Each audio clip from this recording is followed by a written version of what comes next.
Hello, Star Wars fans. This is Patrick, and I'm going to explain to you the cipher in Kylo Ren's name.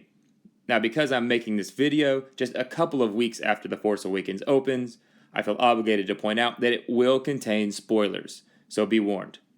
Okay, here we go. So the name Kylo works as a Vigenère cipher. Vigenère ciphers are a way to code secret messages named after the guy you see here. Vigenère ciphers were used for hundreds of years to send secret codes, and they're still used today in puzzles and games. The important thing to understand is that in order to decode a Vigenère cipher, you need a keyword. Without that keyword, it's very difficult to figure out what the message is.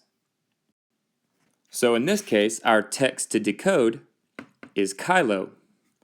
Now, there's been no official word or suggestion that this is a cipher, so there hasn't been a key that's been released and no clues to a key.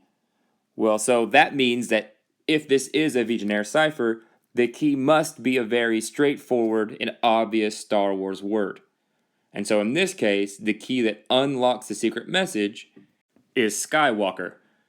When you put in Kylo as the text to decode and use Skywalker as your key, the message that's revealed is sons.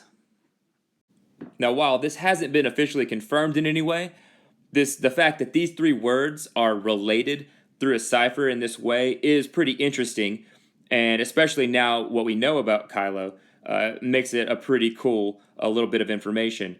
Now, this is something that you can recreate for yourself very easily online. There are lots of Vigenère decoders online that you can Google and find, so you can go and check this out for yourself to prove to yourself that I'm not just making this up really easily. We also learned some information in the movie itself, which I think confirms that this was almost certainly not a coincidence. Because we know that Kylo decodes to sons, and Ben is a name that in Hebrew means son. So he goes from a name that means son to a name that decodes to sons. I don't think that's a coincidence. Now, I completely understand that Ben is a reference to Ben Kenobi, and I do think that's where they started with the whole thing. But there also has been talk about, well, why did they choose Ben? Why would Han and Leia choose Ben? Since they really didn't know him like Luke would have. And so there's been some talk about why that makes sense. And I think you can see from the writer's perspective why they would have chosen Ben. It's a name that has a link to the story itself, but also meaning to the character. He goes from a name that means son, and he's the son of Han Solo and Leia Organa. Even though she's a Skywalker, she doesn't take that name.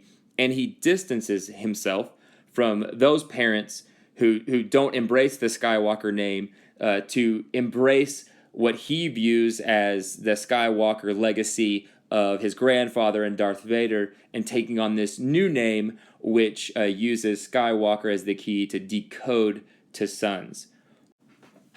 Now, I understand that this was in a galaxy far, far away where they don't necessarily have Hebrew and they probably don't have these Vigenère ciphers. I completely understand that, and I'm not suggesting that this was the in-story logic as to why the names came about.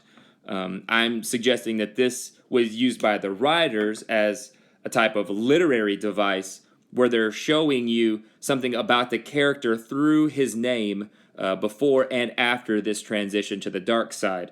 It's a message from the writers to the audience, which is a very common literary device to use the character's name to show something about the character, about their journey, or about the characteristics of them in general. So I think that's what I'm suggesting, that this was a literary device used by the writers to show us something about Ben Solo and Kylo Ren and who he is and who he becomes. So there's still no official word on whether or not this was done on purpose, but the fact that the cipher works is undeniable, making this a pretty cool piece of Star Wars trivia.